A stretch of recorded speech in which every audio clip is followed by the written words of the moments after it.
A ribbon cutting by the mayor and police chief formally opened the new 3rd District Police Station and Citywide Communications Operations Center. Many dignitaries were on hand at the grand opening at 49th and Lisbon last month, along with the police band and members of the police department's Mounted Horse Patrol. We stood here just over 2 years ago to break ground for this structure. At that time, I said it would be computers and technology that would take the Milwaukee Police Department into the next century of law enforcement. We are now ready to make that move. It will be computers and state-of-the-art technology that will be the key to the success of the Milwaukee Police Department in solving crimes and responding to calls for service. The 84,000 square foot building and nearly 300-car parking garage required the removal of 5 properties, including the old Uptown Theater building. It's in the Aldermanic District, represented by Willie Hines. We're very proud to have this facility located within the 17th Aldermanic District. It most definitely will service the entire city of Milwaukee, but more importantly, 17th District residents are very proud and happy to have this facility here. There's no greater facility in the country, and more importantly, this facility will accommodate and assist those men and women in blue to address many of the policing needs throughout the entire city of Milwaukee. The modern design of the new police station and communications center resulted in many calling it a work of art, and it includes other art as well. A large mural greets visitors in the lobby. The montage of pictures, designed by Zimmerman architects and police officers, represents various activities of police in the community. Outside along Lisbon Avenue, stainless steel rods are bent into images of people in the community who might be walking along the street, the work of Rees Nemi of Bull, Washington. Artwork on the exterior of the parking structure was done by actual-size artworks of Stoughton, Wisconsin. The works were selected from among 13 proposals submitted to the city. Mayor Norquist says the building adds value and connects to the neighborhood, design issues that are increasingly important to the city. Little design issues, big design issues. The urban form is back, and it's adding property value throughout the entire city of Milwaukee. And so it's not easy to make a beautiful government building, at least in this day and age. If you look at City Hall in 1895, they built a beautiful building. Maybe that was a more natural thing to do. But now it took real effort, because the mold has been one where buildings weren't so beautiful. This building is a beautiful building. Now, the other purpose of this building, and the most important purpose, is to help reduce crime. That this building will be a place where police operations and police communications can be enhanced, and that can help crime go down significantly in our community. And that has to be our goal, above all other things. Sergeant William Abbott took us on a quick tour of the facility. The 3rd District Police Station is located on the first level, replacing the old station at 47th and Bolete. It has primary responsibility for the area from Center Street to the Menominee River Valley, from 12th Street to 60th. Officers say the better work environment will help them do their jobs. Utilizing our time better organized. And whenever we're better organized, we know more information, we're able to disseminate more information, and then we're able to give that to the officers so they can go out and do their job more efficiently and quicker, hopefully, and better.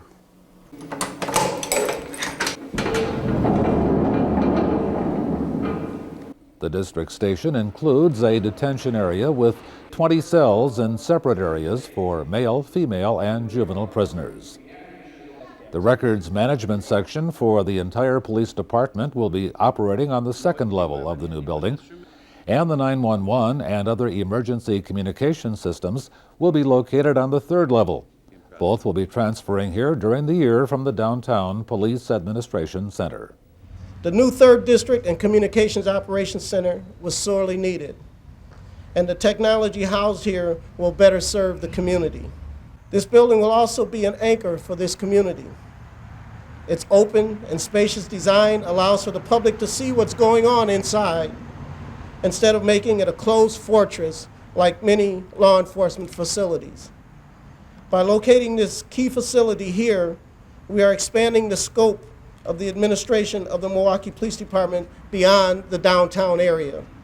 A magnificent building, said speakers at the grand opening, but just a building.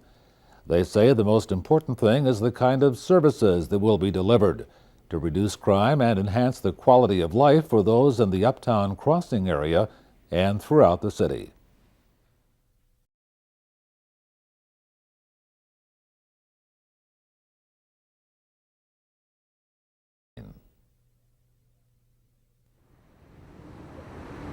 The Riverwest poster depicts a traditional Polish flat seen throughout the neighborhood. Development in the area begins along the Milwaukee River about 1851. John Orton, a lawyer from New York, decides to harness the power of the water. The first development in the area was up at about Capitol and Humboldt. It was a little dam and a mill, and around the mill they built a paper manufacturing company. By the late 1800s, the river was attracting Milwaukeeans who came to the area for recreation rather than work, and it changed from an industrial village to a warm-weather Gold Coast with names like Eline. Houses in the Riverwest neighborhood generally span 4 decades of change in architectural styles from 1890 to 1930. The styles and sizes are thoroughly mixed in much of the area. Massive Victorian homes to small 19th century cottages, and everywhere the single-family home known as the Polish flat. The neighborhood contains this architectural treasure, Milwaukee's last octagon house on Gordon Place. The Whitnall House, overlooking the river on Locust Street, constructed from 1851 through 1890. It is the original birthplace and home of Charles Whitnall, founder of the Milwaukee County Park System. Some have called Riverwest a conglomeration, the city's own Greenwich Village. It is an interesting place. The illustration on the poster is the logo of the North Division Neighborhood Plan. It also reflects the street pattern of the area from I-43 to 20th Street, from Garfield to Burleigh. The North Division neighborhood has undergone many changes during its time, and many longtime residents say they'd like to see the neighborhood back the way it once was. I've been here for 51 years, and when we moved in here, there was houses all over. There was no vacant lots. Everybody in here was homeowners. Most of the people was homeowners. And new homes are appearing in the North Division neighborhood, signs that a revitalization movement is underway. 26 townhouse units have been built on vacant lots in the area, a cooperative effort of government, business, and private groups. Lindsay Heights homes are adding new homeowners and value. 60 more are planned. And there's the ongoing projects of the Walnut Area Improvement Council and YMCA's Central City Housing Initiative. Wanting to see more character brought to the neighborhood, more people getting out and doing things with their yard, and we hope that more people will move into the community and become homeowners, and those who can't, be productive home renters and just be a part of this big family that we have here. And our motto here at the Clark Street Association is, it takes an entire community to build a positive city. A popular attraction for 40 years was Borchard Field at 8th and Chambers, home of the minor league Milwaukee Brewers. It vanished to make room for the freeway.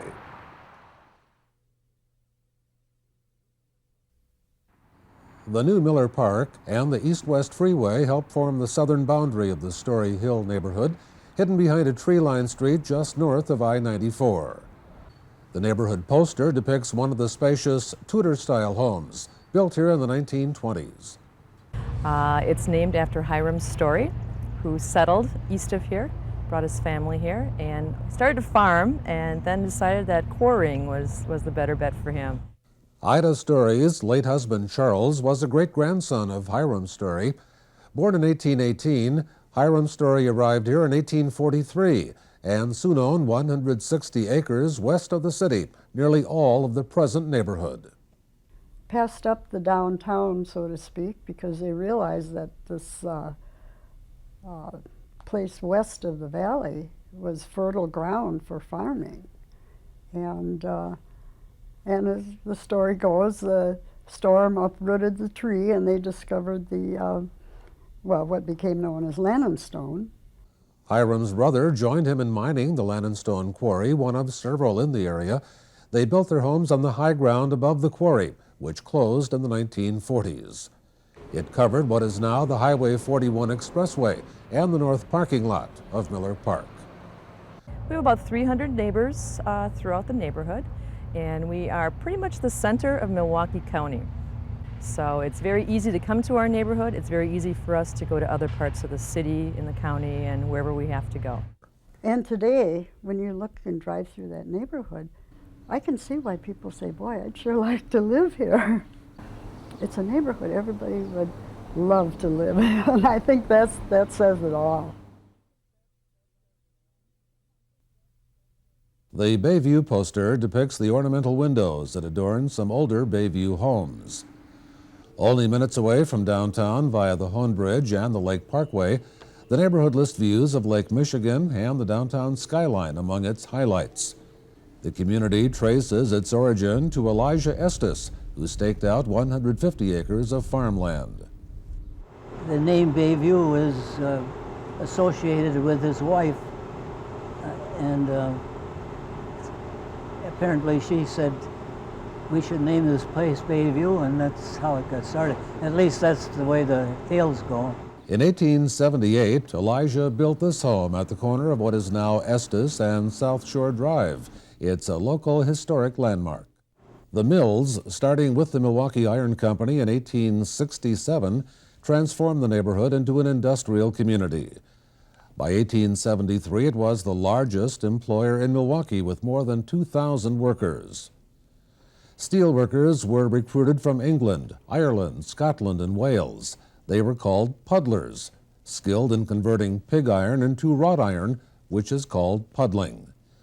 A state historical marker designates the site of the former iron company at Russell and Superior.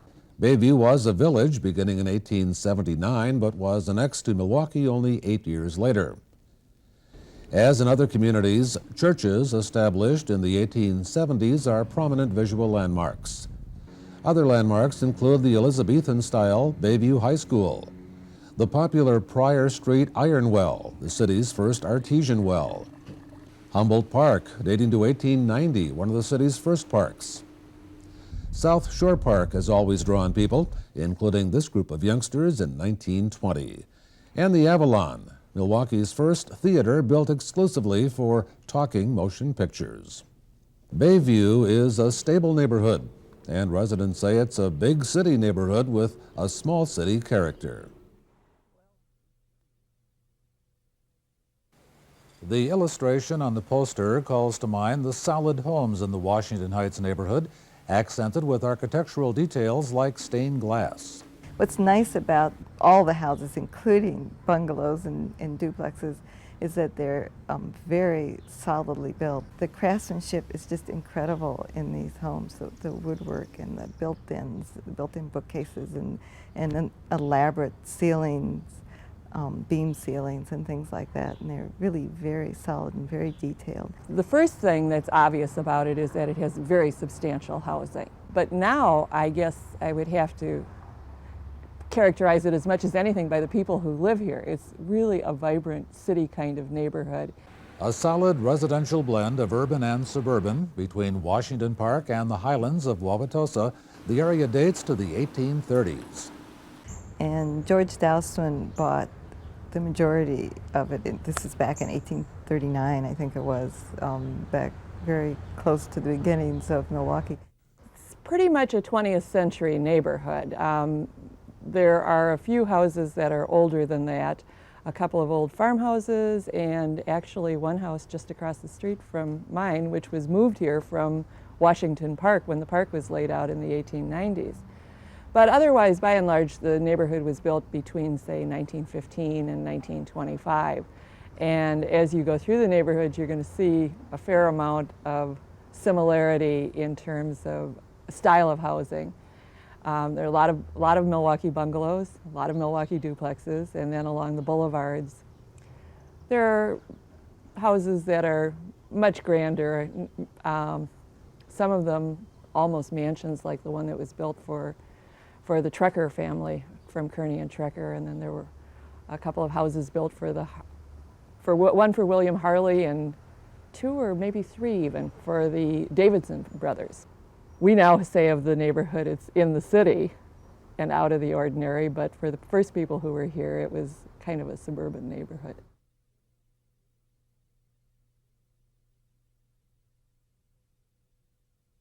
This poster illustrates Rufus King High School, an Art Deco-style structure popular when the school was completed in 1934. The school, with elaborate woodwork, tiles, and stone carvings, is named after Milwaukee's first school superintendent. Inserts on the poster depict the fairy tale decorations which cover Emanuel Philip Grade School on 16th Street. Completed in 1931, it's named for a prominent Milwaukee industrialist and Wisconsin governor. The schools were among the attractions for residents like William Gore, who moved here 39 years ago. When I first moved here in ¡62 into this community, Rufus King and the Rufus King Generals were highly touted. It was viewed as one of the better schools in Milwaukee. Gore says King went through a period of decline, but the high school for the college-bound is once again a source of pride. So much so that it is now one of the finest schools in the state of Wisconsin, which helps our neighborhood. Urban settlers crossed Capitol Drive in the 1920s, with block after block of new homes replacing greenhouses and farms. Just over half of the present homes, most of brick or limestone, were built by 1930. Gore, a former chair of Milwaukee's Fire and Police Commission, says he'd use the same word to describe the neighborhood now, as he did when he moved in nearly 40 years ago. Very stable in the sense that it's largely composed of persons who are homeowners, who tend to be concerned about their property. The Milwaukee Northern Railway, an electric railway line from Milwaukee to Sheboygan, helped the flow of residents to this area. The line was abandoned in 1948, but part of its right-of-way remains alongside 20th Street. And its original brick car barn at 19th and Febrance, built in 1931, is still in use as a facility for Milwaukee County buses. In the 1950s and 60s, new plants and warehouses were being built between Cornell Avenue and the Milwaukee Road tracks. Green Bay Avenue, the original lifeline to the city, became an important commercial district, but Rufus King remains almost entirely residential. Like many Milwaukee neighborhoods, homes, shops, churches, and schools are vital to the neighborhood's well-being. So are its people. It's definitely a neighborhood where the majority of us do band together and try to keep the appearance as a residential area to attract, homeowners that might want to be prospect homeowners that's looking for a good area. Everything that we need is right here. So that's how I would pitch it. We have our own little community here.